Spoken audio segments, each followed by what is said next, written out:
You are listening to Crime Unraveled, a Buck Taylor novel by Chuck Morgan. Chapter 3.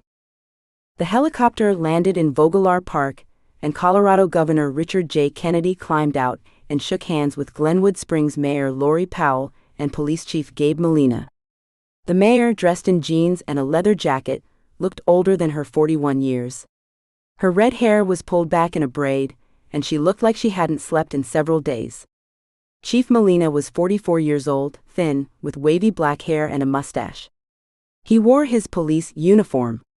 They walked away from the noise of the rotors and stepped into the parking lot, where they were met by Colorado Director of Emergency Services Helen Hughes, Major Scott Devonshire from the Army Corps of Engineers, Garfield County Sheriff Paul Weaver, County Commissioner John Fallbridge, and Tom Holland and Rebecca Jorgensen from the local CDOT office. The governor looked around. In just a few hours, the town had erected a large tent in the parking lot of the park and set up an emergency command center and triage center. He could see a small army of doctors, nurses, and emergency personnel caring for the injured before they were placed in a waiting ambulance to be taken to the nearest hospital. The parking lot was full of emergency vehicles from numerous state and federal agencies, and several volunteer groups were handing out food and drinks. The governor was impressed.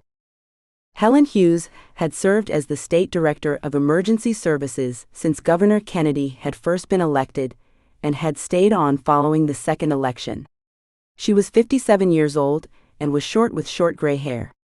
Major Devonshire wore jeans and a flannel shirt.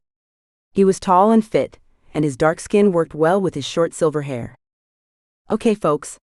I've seen the damage from the air, and we've got a big problem on our hands," said the governor. "The interstate is gone, replaced by a pile of boulders several hundred feet high. The flow from the river has stopped, which will not make our friends to the south happy, and I'm concerned that if the rock pile lets go, the new reservoir forming behind it will destroy Glenwood Springs. We've got ourselves a real pickle." Governor Kennedy was a multimillionaire, a businessman and a seasoned politician, having spent 20 years in the Colorado legislature before running for governor. For most public appearances, the governor wore a stylish three-piece suit. Today he was dressed for the people, wearing jeans, western boots, and a denim shirt, open at the neck with his sleeves rolled up. The governor was fit for a gentleman of 75 years old. He had won re-election a year and a half ago by one of the largest margins in state history, and was popular with the people because he talked straight and never backed down from a fight. Due to term limits, his time as governor would end in a little more than 2 years from now. Major Devonshire was the first one to speak up. "We've closed the dams at Lake Granby, Williams Fork, and Green Mountain. That's only a temporary fix because at some point, those reservoirs are going to fill up. We are at the end of summer and the water levels statewide are down, so closing the dams should buy us a couple of weeks. The big question is, what are we going to do about the damage in the canyon? My team estimates there could be as much as 1 million tons of rock in the canyon. It could take years to move that much rock." "Thank you, Major," said the governor. "Helen, do we have any idea what happened? Was it an earthquake or what?" "We're not sure yet, sir. The engineers are up there as we speak, trying to figure it out. We have reports from people who said it sounded like an explosion, but when that much rock moves, that's a good description. We should know more in a few days. The sides of the canyon are still unstable, and we may have to remove more rock to make it safe to work." "Thanks," said the governor. "Chief, how are things in town?" "Lots of broken windows and injuries from flying glass. Thank God no one died, although there are a couple of folks with broken bones from getting thrown around by the pressure wave. Lots of houses, mine included, are unlivable. The only deaths we know of so far are the 2 cars that were smashed on this side of the collapse. That's 4 dead. We assume that there were other cars on the lower section that were buried under the debris pile. We were lucky this happened at 3 a.m. and not at 4 in the afternoon." The governor looked at Mayor Powell and Commissioner Fallbridge. "Folks, things are gonna get crazy around here. We've mobilized a lot of people, both state and federal, and they are gonna be here in the next day or 2. We have some hard decisions to make, and we need to move quickly. Not only are we up against all this damage, but we are fast approaching winter, which means we need to move at an incredible pace. We are not going to have years or months to deal with this. We may not even have weeks before winter rears its ugly head. He looked at each person individually. Tom, until CDOT can mobilize a team from Denver, you and Rebecca need to hold down the fort. That will mean working with the major on a plan to bypass I-70. We have been working for years on a plan to use Cottonwood Pass as an alternate route because of all the mudslides. Well, the time has come to stop talking about it. We are going to have to put together the largest highway project seen in this country in decades, and we are going to have to do it through the winter and keep the existing road open. We need a 4-lane highway from Gypsum to Glenwood Springs, and we do not have time for any political bullshit. For all intents and purposes, I-70 is gone. It's up to us to fix that. Towards that goal, I have mobilized the 947th National Guard Engineering Company. I have called the President and requested as much of the Army Corps of Engineers and the Navy Seabees as I can get. We are going to need every heavy equipment company and every highway construction company we can recruit to get this job done. And we're going to work through the winter, but by the end of the week, I want to see dirt being moved and asphalt being laid. At the same time, we need to start moving 1 million tons of rock to get the Colorado River flowing again. Helen will be in overall charge of the project.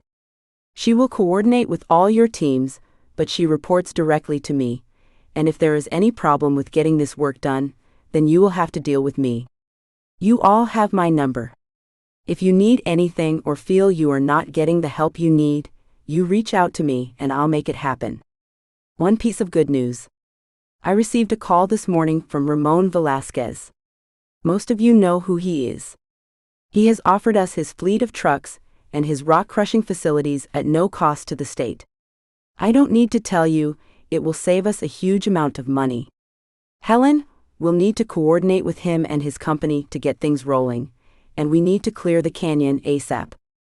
He looked at each person. You all have a lot of work to do, and the weather is going to turn to shit soon. I like working with small groups, which is why I am here talking to just you folks and not a huge team. That will come over the next couple of days. What I need from you in the next 2 days is an action plan, but I was serious when I said I want to see dirt moving by the end of the week. That interstate is critical for our and the nation's economy, as is the buried rail line. You bring in any people you think you might need, and the state will cover the costs. I don't care where they come from, as long as they have the expertise to lend a hand. We'll reconvene here in 2 days. I'm going to be asking a lot from you in your teams, but I know you all, and I am confident if anyone can make this happen, it is you folks. The governor shook hands and was walking back to the helicopter when his phone rang. He walked across the field and answered. "Colonel," said Governor Kennedy. "Sir," said Colonel Mike Prentice. Colonel Prentice was the chief of the Colorado State Patrol. "We may have a problem." "Mike, I'm in Glenwood Springs and all I've got is problems." "What's up?" "Sir, I just found out we're missing a trooper. Trooper Hancock was on patrol last night and was supposed to be off today and tomorrow, but he never returned home after his shift.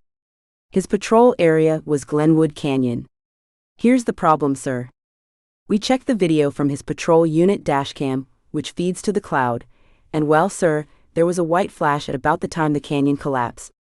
Our IT guys say it could have been from the pressure of the rockfall frying his equipment, but it could have also been something else. Something scary." Governor Kennedy stopped walking and asked Colonel Prentice to repeat what he had said. He listened without saying a word. "Mike, are you telling me you think this wasn't a natural disaster?" "No, sir. I have no idea what caused the rockslide. It could have been anything, but his last call to the dispatcher indicated he was checking a truck that was stopped right near where the landslide occurred. We lost all contact after that." "Shit, Mike. That's all we need. If this was some kind of terrorist act, we're gonna have the feds crawling up our asses." Lock down all the video from the dashcam and from his body camera. And Mike, keep this information tight until I can get someone on this. Yes, sir. The governor disconnected the call and walked back to the group in the parking lot. Major Devonshire had stepped away from the group and was speaking with his other officers, who would get the logistics organized. The others could see the concern on his face. We may have a bigger problem, and what I am about to tell you does not leave this group, said the governor. He told them about his call with the head of the state patrol, about the missing trooper. We could be looking at a terrorist act, asked Mayor Powell. That's one possibility of many, said the governor. This will not interfere with the action plan you need to work on, and until we know more, we keep this quiet. He looked at each person, and they each nodded. I will make a call and get some folks out here to take a look before we decide if this was more than a natural disaster. He shook hands all around and headed for the chopper. He pulled out his phone and dialed a number. This day had gone from bad to worse. Thank you for listening to this chapter of Crime Unraveled, a Buck Taylor novel by Chuck Morgan. You can find the entire crime series as well as other novels by Chuck Morgan at chuckmorganbooks.com or on Amazon.